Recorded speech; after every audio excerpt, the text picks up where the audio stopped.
ताज्या बातम्यांसाठी ठाणे वृत्तांतला सबस्क्राइब करा आणि बेल आयकॉनवर क्लिक करा आणि पाहत रहा ठाणे एकसंग, फक्त ठाणे वृत्तांत सोबत।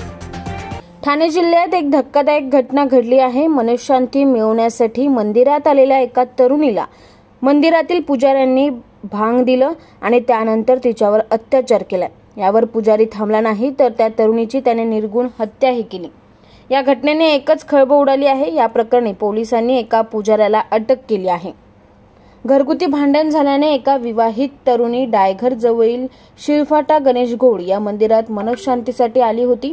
मंदिराचे मुख्य पुजारी बालक महाराज उत्तर प्रदेश इथे आपल्या गावी गेल्याने काही दिवस गणेश घोळ यांनी मंदिर सांभाळण्यासाठी श्यामसुंदर शर्मा, संतोष कुमार मिश्रा आणि राजकुमार पांडे या 3 पुजाऱ्यांना गावाहून बोलावून घेतलं होतं। पीडित महिला ही बेलापूर इथं राहणारी आहे। घरात कौटुंबिक वाद सुरू असल्याने ती 6 जुलैला शिळफाटा रोडवरच्या गणेश घोळ मंदिरात सकाळी 10 वाजण्याच्या सुमारास आली।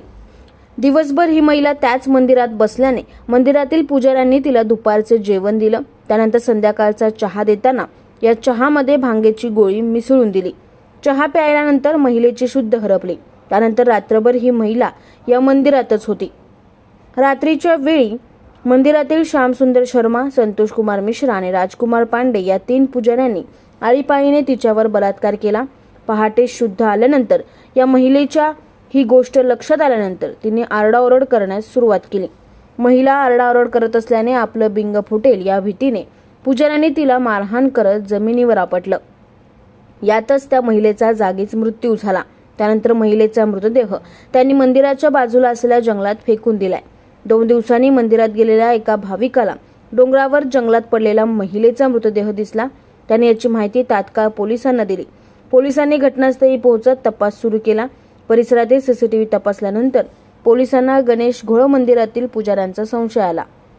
पुजाऱ्यांना चौकशी केली असता त्यांनी या घटनेची कबुली दिली। पोलिसांनी संतोष कुमार मिश्रा आणि राजकुमार पांडे या दोघांना अटक केली। मात्र तिसरा आरोपी श्यामसुंदर शर्मा हा तेथून फरार झाला। पोलिसांनी आपली सूत्रे हलवत शर्मा याला ट्रॉम्बे इथल्या चिंता कॅम्प परिसरातून अटक केली। श्यामसुंदर शर्मा, संतोष कुमार मिश्रा, राजकुमार पांडे या 3ही आरोपींना अटक करण्यात आली। ठाणे कल्याण डोंबिवलीसह समस्त ठाणे परिसरातील एक प्रसिद्ध असणाऱ्या गणेश घोळ परिसरात ही अत्यंत धक्कादायक घटना घडल्याने खळबळ उडाली आहे। मंदिरामध्ये जे सेवेकरी म्हणून काम करत होते तात्पुरत्या स्वरूपात त्यांच्यावर कॉन्सन्ट्रेशन केलं आणि इंट्रोगेशनमध्ये असं निष्पन्न झालं की त्यांनी तिच्याबरोबर संभोग करून तिचा खून केलेला आहे आणि त्यानंतर मग त्या ठिकाणी आम्ही ताब्यात घेतलं। तर ही जी कामगिरी केलेली आहे त्याच्यासाठी आमचे पोलीस अधीक्षक, पोलीस कमिशनर साहेब डोंबरे साहेब, पोलीस आयुक्त चव्हाण साहेब आणि अपर पोलीस आयुक्त देशमुख साहेब, एसीपी कोळेकर साहेब आणि संदीपान शिंदे यांनी मार्गदर्शन केलेलं आहे सिनियर DI।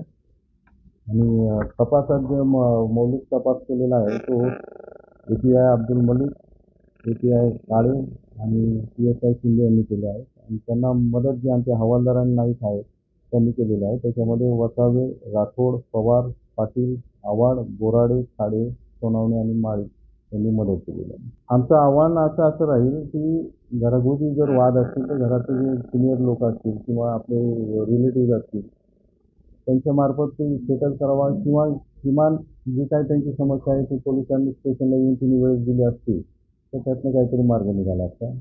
कारण ती दिवसभर त्या मंदिरामध्ये थांबली आणि त्यानंतर ही घटना घडलेली आहे। तर एवढ्या वेळेस एवढ्या अनोळखी लोकांसोबत राहणंही योग्य नाही। मंदिरात का आले होते आणि कधी आले होते?